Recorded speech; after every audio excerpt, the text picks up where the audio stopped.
By the time Lara collapsed on that cold gym floor, by the time her vision blurred and her fingers wouldn't stop shaking, by the time the trainer yelled her name and someone shouted, "She's not breathing right," she already knew. This wasn't just fatigue. This wasn't a simple workout gone wrong.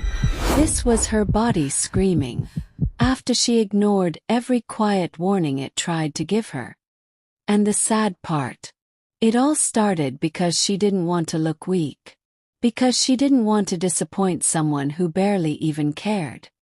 If you've ever pushed yourself just to impress people who would vanish when things get tough, Lara's story will hit you straight in the chest.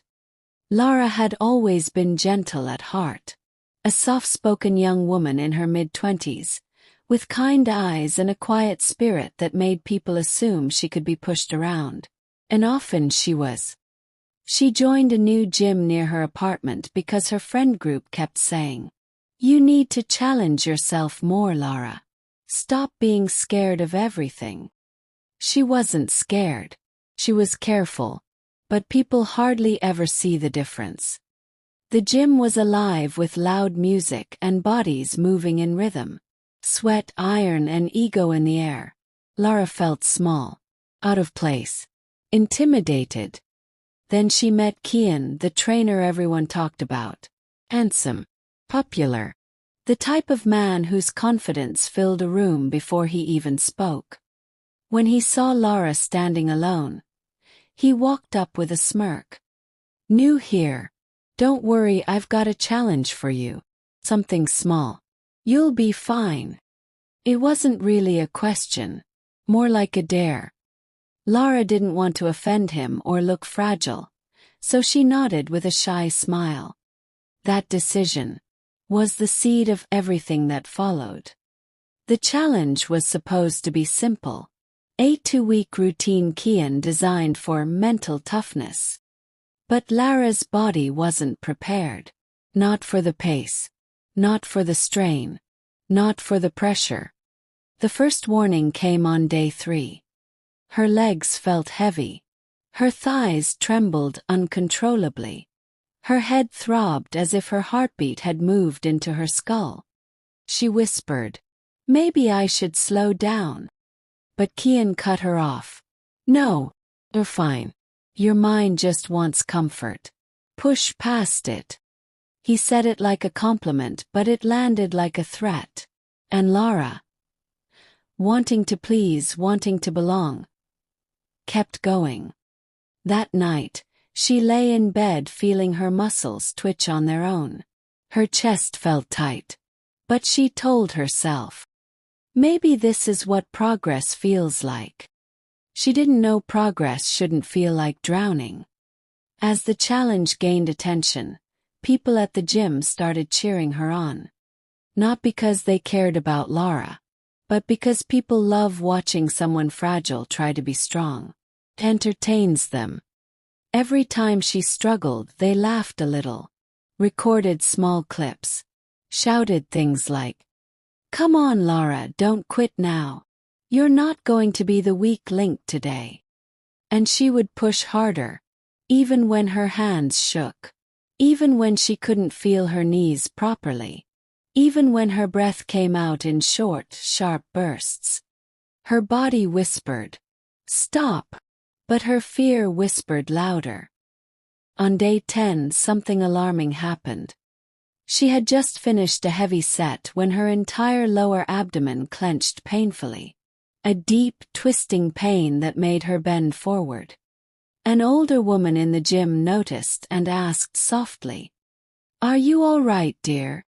Lara forced a smile. "Yes, just tired." She wanted to sit. She wanted to breathe. But the moment Kian called her name again, she straightened herself and returned. Because women like Lara often feel guilty for resting. Guilty for listening to their own bodies. Guilty for not meeting expectations they never even agreed to. That guilt would cost her something she never imagined. Day 14. The last day of the challenge. The day Kian promised would be transformational. The gym was busy. Music loud. Eyes everywhere. Lara was already lightheaded when she arrived, but she didn't want to seem dramatic. She kept telling herself, "Just finish today. Just today." Halfway through the routine, she felt her fingers tingling, her arms numb, her vision dimming around the edges. She tried to inhale deeply, but it felt like there wasn't enough air in the room. Her heart pounded so fast it scared her. Not fast like excitement. Fast like a trapped bird slamming itself against a cage. She whispered, "Kian, I don't feel okay." But he barely looked up. "You're almost done. Don't mess up the final day." Those words were the last push. Not encouragement, pressure. Lara lifted the weights. Again, again, again. She didn't even realize she was crying until a tear hit the gym mat. Her knees buckled. Her hands slipped. The room spun. Someone shouted her name. Bodies rushed toward her. Voices frantic. Her chest burned, tightening like an invisible rope was wrapped around it. Her world turned muffled, then silent.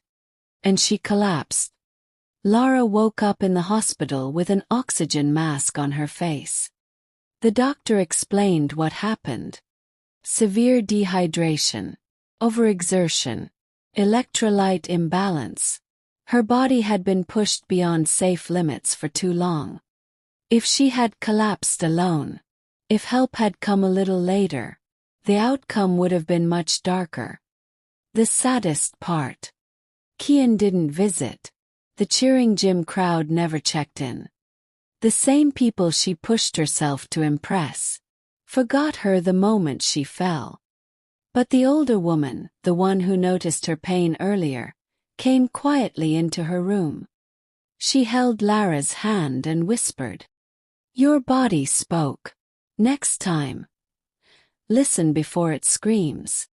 Those words stayed with Lara. Because they were the truth she had been running from. Lara survived. But the lesson carved itself deep into her life. You never owe anyone pain just to earn their approval. You never owe a trainer, a friend group, or society your health just to appear strong. You owe yourself safety. You owe your body respect. And you owe your future the chance to exist without scars created by other people's expectations. If Lara's story touched you, ask yourself, how many times have I ignored my own warnings just to please someone else?